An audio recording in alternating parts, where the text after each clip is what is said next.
Kai už lango tampa vis žvarbiau, o projekto dalyvių jėgos nuo streso ir varginančių treniruočių vis labiau senka, Spa Vilnius Sana siūlo bent trumpam pabėgti į egzotiką.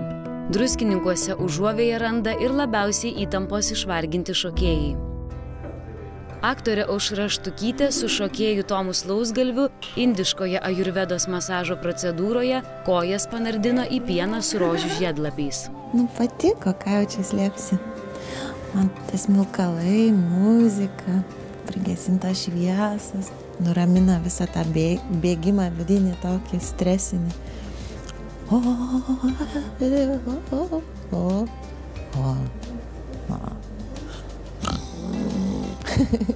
Labai nedaug truko, kad užmigčiau. Aš manau, kad šis masažas yra skirtas daugiau sielai negu kūnui.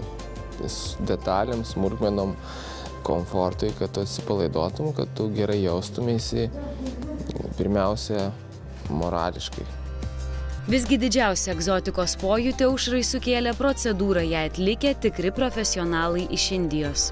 Pajutau skirtumą tokį, kad jie labai subtiliai moka prieiti, pasisveikina su tavo kūnu, padeda rankas. Toks jausmas, kad jie susikalba, taip maždaug Aušra dabar biškį pasitrauk, o mes čia dabar padirbėsim. Tai va, toks buvo jausmas. Ir kai mergina man masažo pabaigoje ant nugaros padėjo rankas, tai netgi tokią elektrą pajutau per stuburą. Toks šiluma tai perėjo. Iš daugiau nei 50 spa centre siūlomų masažų Merūno Vitulskio šokių partnerė Ieva pasirinko tailandietišką.